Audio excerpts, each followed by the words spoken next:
I wonder if you know why you're on the planet, or if you have some kind of assumption even as to why you are here.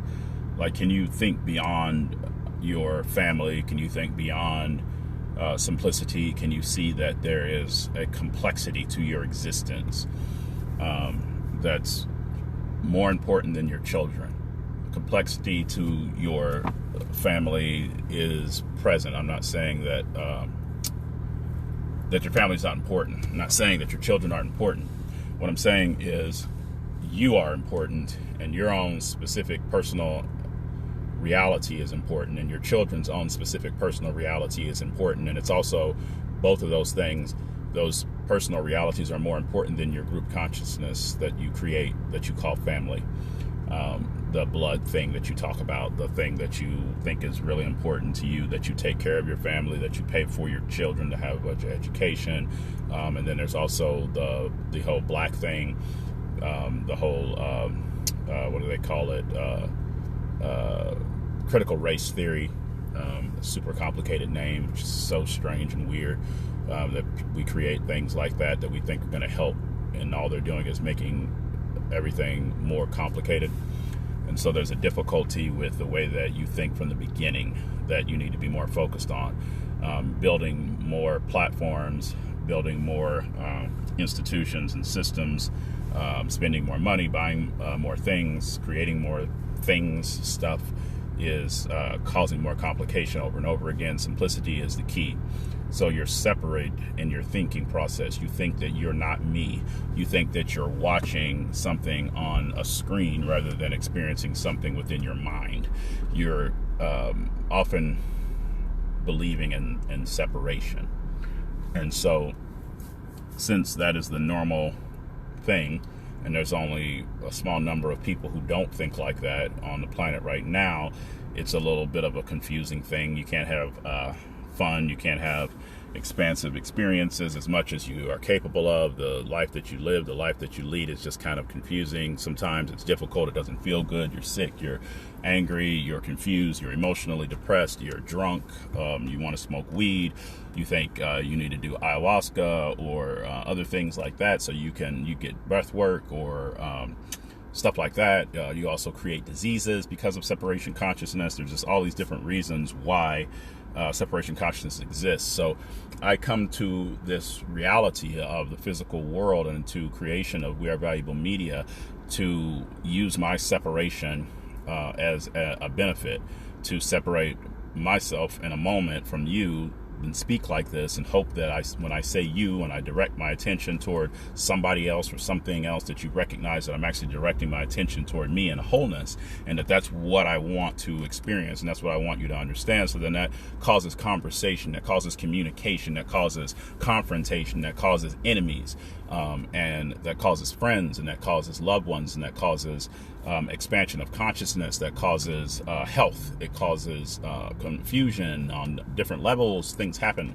like that. It causes that, but it causes that in such a way that it's a disruption to the reality that you are not. It causes a disruption to the reality that has been assumed, that has been created, that has been developed, that has been presupposed, that is not a reality, that is not an actual truth. It's just a reality and a truth within your world, but it's not the overarching developed conscious reality as is emptiness is a reality that can't be subverted, can't be changed.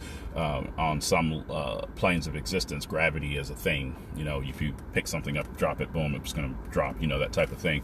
If you mix certain chemicals together in their form, in their purest form, they will do certain things over and over and over and over and over and over and over and over again. But then if you also break it all the way down to a string, then it factors into how the one who's observing it thinks. So then there's that thinking process. So then that's on the minute scale.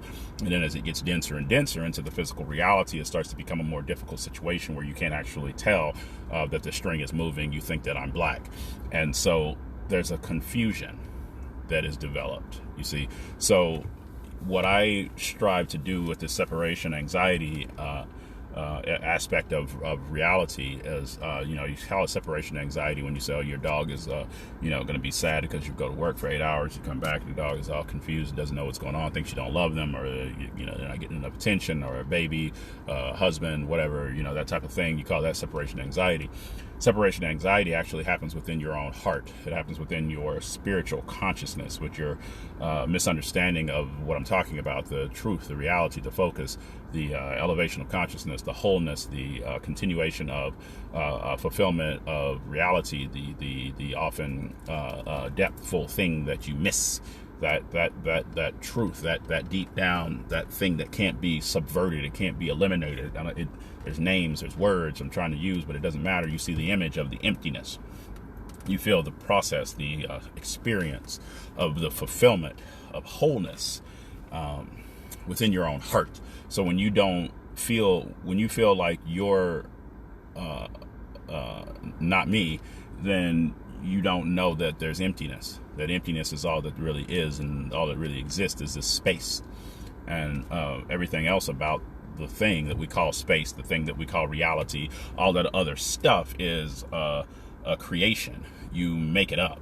It's like I make you up, you make me up to look like I'm black, and you look like you're whatever you think you are. So there's just this experience. You think that you are different entity than me, so you have to then start to judge me.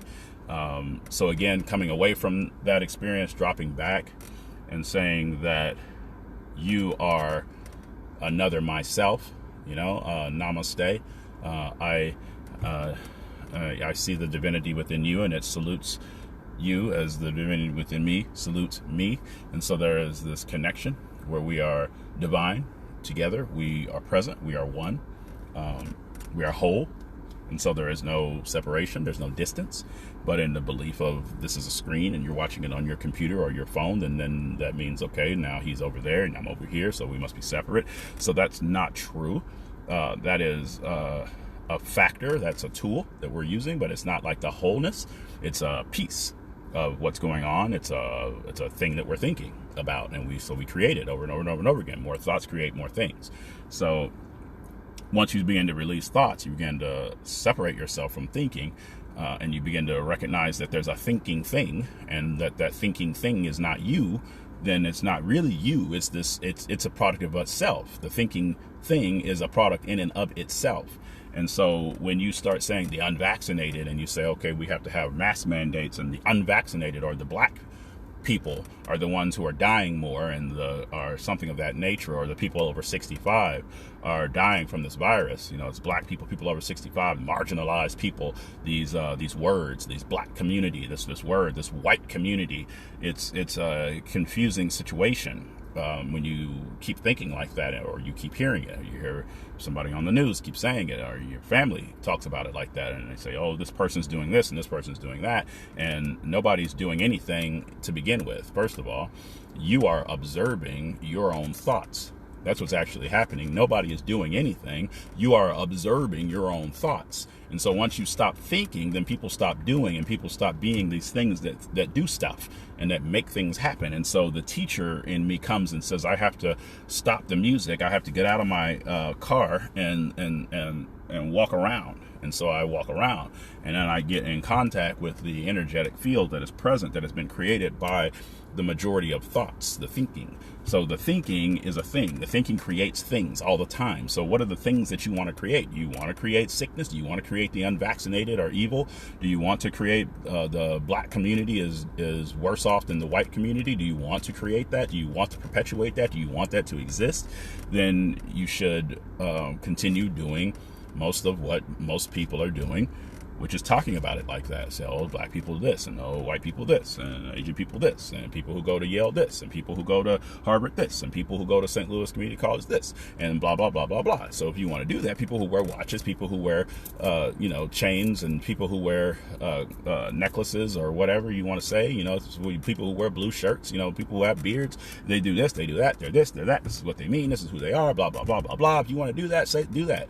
Then keep doing that. Keep being separate. Keep being disruptive in the capacity of your ability to be harmonized. I mean, if that's what you want to do, but recognize that you are doing that. At least see that, at least know that you are causing this to happen, or at least assume that you're causing it to happen, even if you don't think it's happening. Just watch this video and just be like, hey, what is that guy talking about? Maybe he's right. How can I understand this? Maybe you could study quantum mechanics. That would be a good idea. Or you could just Google people, other people who talk like this, like Abraham Hicks or Wayne Dyer or Deepak Chopra or people like that. You can research School of Metaphysics, Intuitive Reports, you can Akashic Resources. I mean, there's, just look at my page, go on whatever you want, go Google We Are Valuable Media, go find some stuff and read some stuff and see what's out there.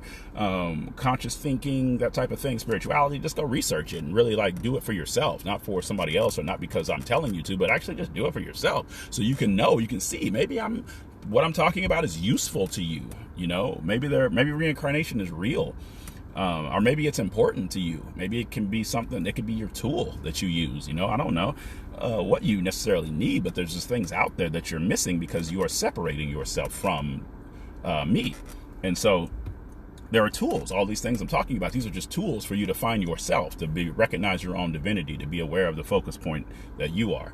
And so if you can do that, if you can process your thinking and to kind of just release the assumption and the disruption and the confusion and the disruptive way of communicating and that thought form that it's somebody else's fault, that somebody else died, that you can just, maybe those are too big, maybe it's maybe it is somebody else's fault in your world, that's all you can think about. But I'm just saying, maybe there's some way that you can see that that's actually not true, and that you are not better than me because I don't want to wear a mask, and that I understand something you don't understand, and that's why I don't want to wear a mask, and that thing that I understand makes me fine. I'm okay. And the thing that you think that you understand, the thing that's important to you, then that's okay too. It's all right. We're all okay the way we are, and then you say, okay, well, what are you talking about? Well, then what I'm talking about is you dropping back and getting out of other people's business altogether and letting it go, and just letting that your love for people and humanity be something that you observe and that you live within, not something that you force or you push around, like a wheelbarrow. Other people's love is not your wheelbarrow, so structuring your thinking process differently, just shifting out of that assumption that you need to tell me what to do, or that anybody needs to tell you what to do, or that just because somebody cares about you, that means that they can order you or tell you what to do, or push you around in any way, shape, or form, or give you the law. Even if they don't care about you, most of the people that who give you the law don't even know who the fuck you are, so it doesn't really matter, really. And the people that you talk about, you think about, the people you tweet about, the people you get on Twitter talk about, the people you get on Facebook talk about, you talk stuff about people, you try to understand people, you communicate with your friends and your family about these people, these black people especially, these poor people, these white people, these people from other countries, all these people that you point your fingers at, and that you shift out of this awareness of your God self and your wholeness, and you start to fracture everything and fractally look at things like they're destructive, or that they're destroying, or that they're dying. Whenever your thinking moves in that direction, maybe you can just catch it, and you can just stop it. Say, look, wait a minute, I'm not going to live like this. This isn't my reality. Or maybe I can think differently, and maybe the world is different than what I think it is. Just maybe, I don't know. Just give it a try, see what happens.